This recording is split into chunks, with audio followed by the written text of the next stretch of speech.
Good evening, everybody. My name is Michael Golojuch Jr., and you are here for the updated party org briefing.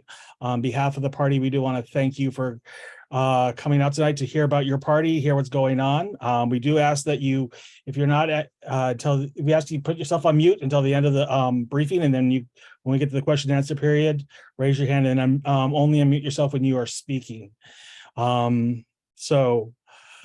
Like I said, my name is Michael Golojuch Jr. The reason I am doing this presentation is I am one of the few people that sat on both ad hoc committees that dealt with dealing with the precincts and precinct clubs for our party. In 2012, when I joined the SCC, I brought back the membership committee, and I co-chaired the membership committee in 2018, as well as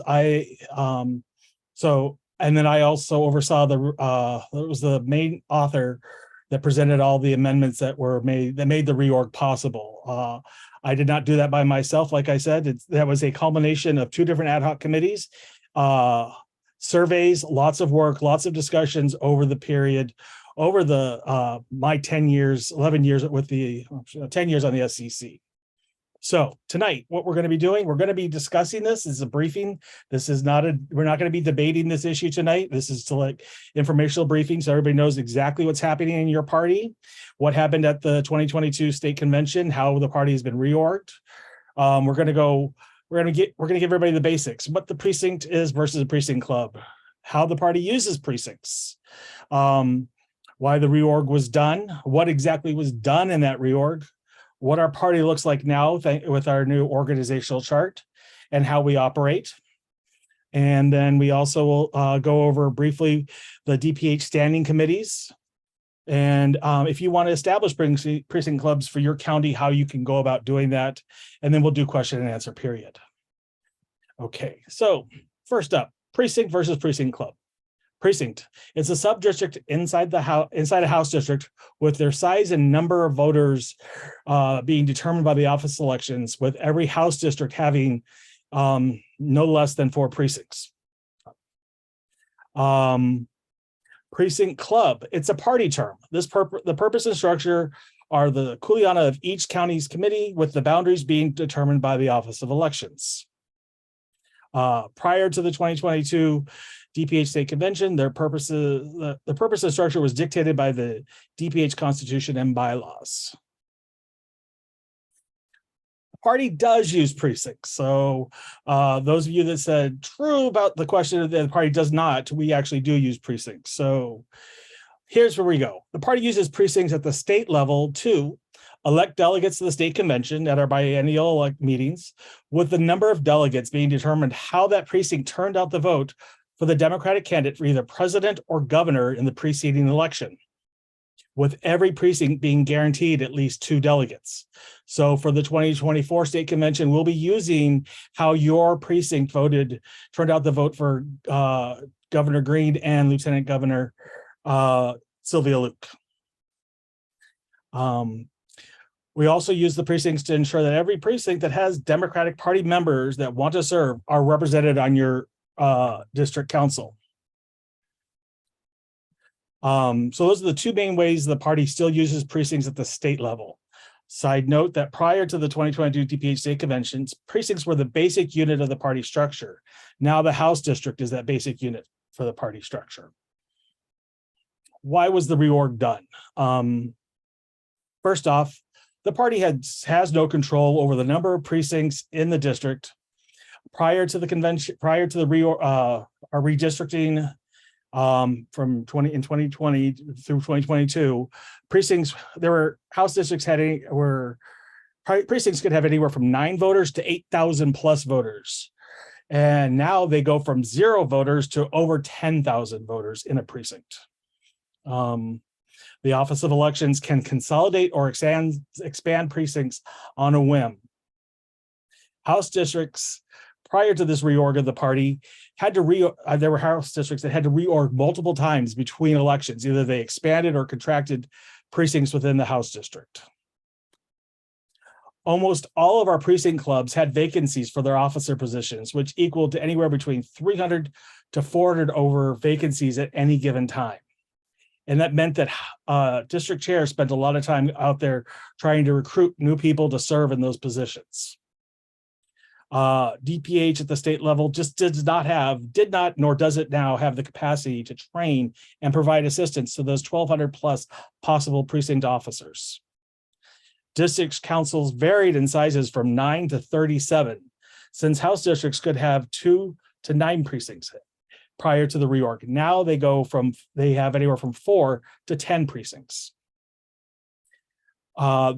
What the counties needed or wanted from their precincts club varied from county to county. And finally, there were over 300 members with the title of treasurer in this party. And as a member of the state central committee who has a fiduciary responsibility to this party, that little fact there alone gave me pause, gave me sleepless nights to think that, because people had the title treasurer, they could go out and raise money without understanding how the FEC requirements work. That could send our treasurer or ED to jail for not following the proper rules. So why was the reorg done? Part 2. In 2019, when Act 136, which established all mail-in voting, was signed into law, it deleted the precinct requirements from the Hawaii revised statutes. The Office of Elections was going to collapse precincts down to ballot type. Let's take the island of Kauai, for example. That means there would be 3 different ballot types for the entire island of Kauai, for each of the 3 House districts, because they elect their council members at large for the entire county. They only have 1 state senator, so they would only have 3 different ballot types, just for one of the examples. When this came about, we heard about this. The first ad hoc committee was established to address the party's use of precincts and precinct clubs. This, through the work of this ad hoc committee and our elected officials, we were able to convince Chief Elections Officer Nago to hold off on that plan through the 2020 general election and keep all the current precincts. Because if he had collapsed down to ballot type, we would have lost a lot of valuable data and been able to do our own biennial election meetings in 2020. So the first, in 2020, the first ad hoc committee sent out a survey to all of our party members and posted it to social media, and a super majority of the respondents said their precinct clubs never met outside the biennial meetings. A precinct fix-it bill was introduced at that year, but it died due to the pandemic. And then following the new election, at the elections that are from our online state convention, a second ad hoc committee was established by then previous chair Tyler DeSantos Tam, that was led by our late chair Colleen Kelly. And this continued the work of the other ad hoc committee about how the party was going to use precincts and precinct clubs. In 2021, Act 213 brought precincts back into the HRS, and it mandated that every House district has no less than 4 precincts. A good example of how this becomes problematic is Cedric Gates's district at the time had 2 precincts, and they had trouble filling those precinct officer positions. So now you're going to make additional officers positions that would have been filled had we not done the reorg in 2022. So these are all of the reasons that I have that came out through all the different ad hoc committees. So what would it look like? What it looks like now for 2022? Let's take Precinct 5. Precinct 5 has 10 precincts. This is the data that comes directly off of the Office of Elections with regards to the total number of registered voters and the total number of ballots that were received for the 2022 general election. So you see that there are 5 precincts that have no voters and no ballots were received in those areas.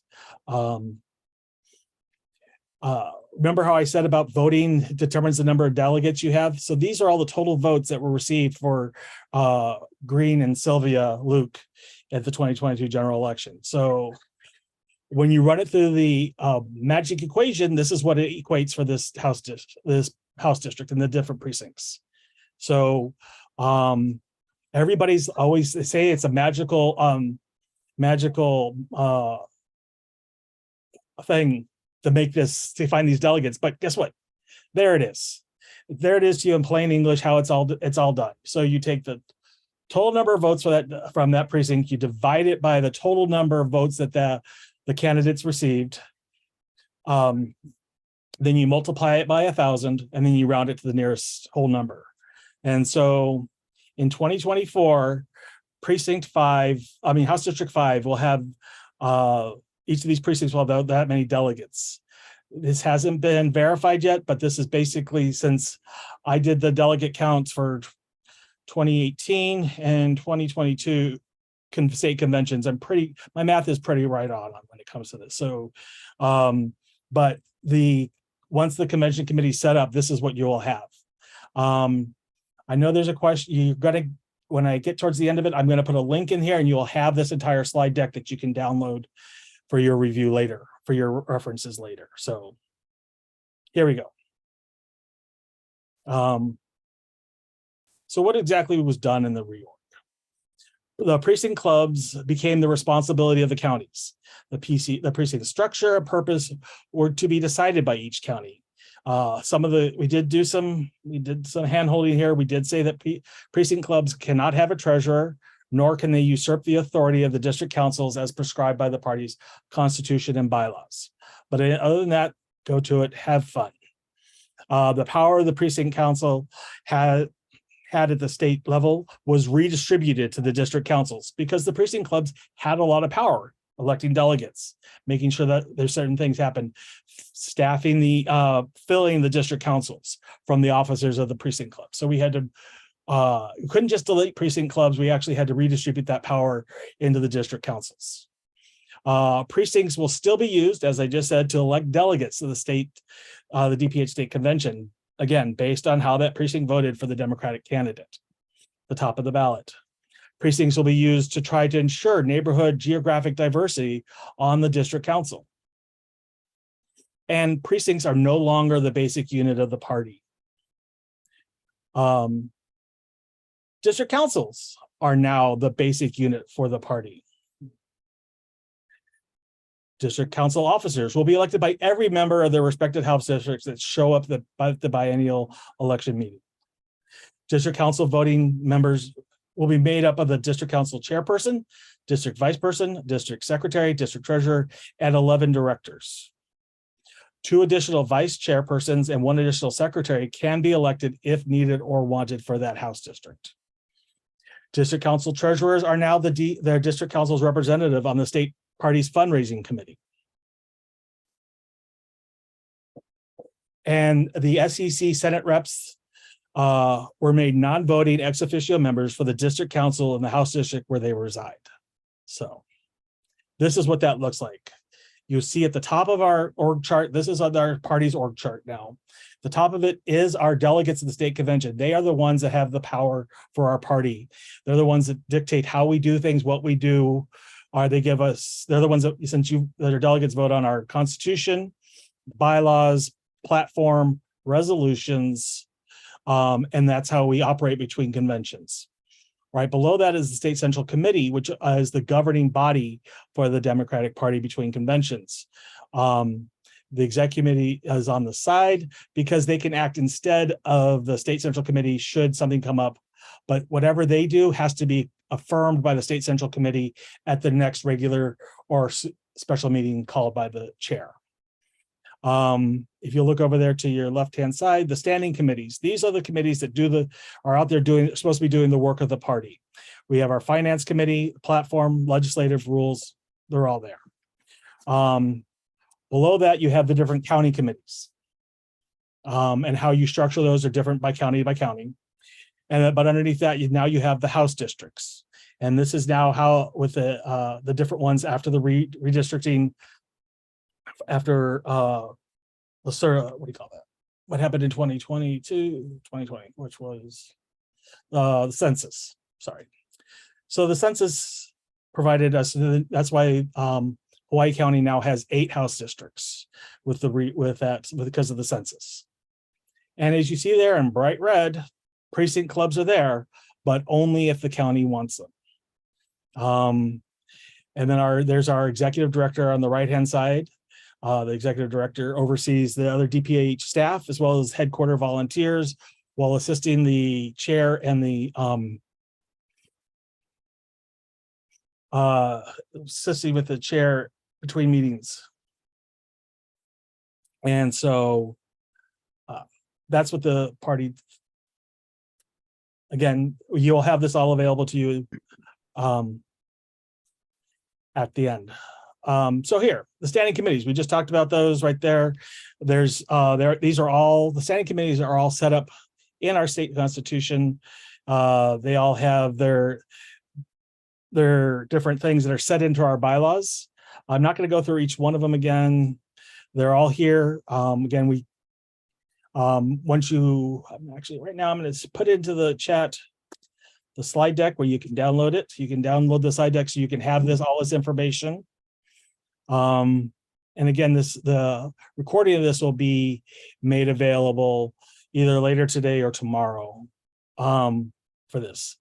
And the reason I'm showing you all these standing committees is because this is a way for people to stand up and vote and volunteer to help out with the party. The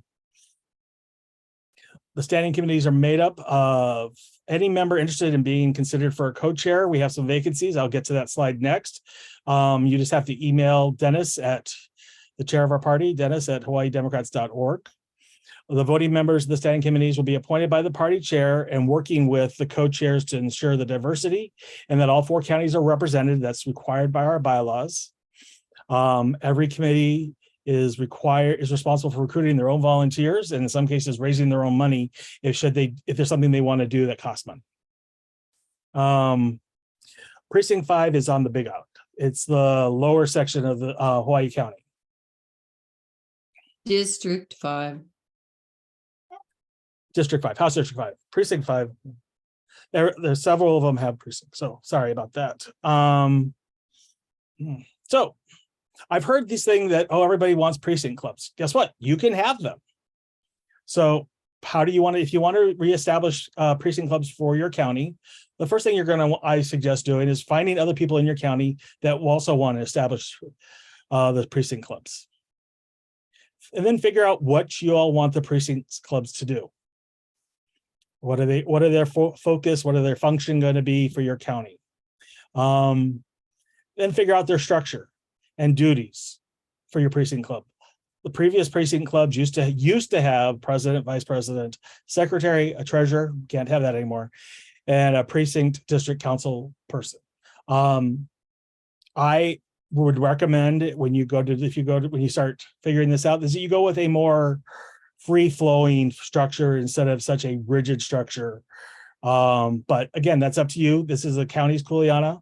You guys, whatever you can get past your county convention, go with it. Then you're going to want to start drafting county bylaw amendments to achieve your goals. And then you're going to want your supporters to become delegates to your county convention so they can vote for your amendments.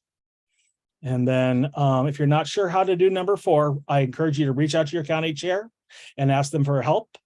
If they're unavailable, they should be able to direct you to somebody in your county. But again, if that is not, for some reason you can't get a hold of them, there's my email. I'm always available to help you figure out where you're going to want to put your precinct club in your bylaws structure with suggestions.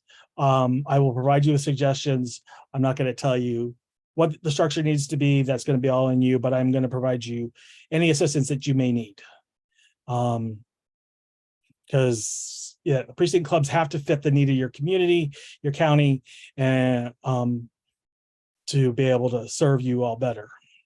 So on that note, I'm going to stop recording. And I'm going to go look at the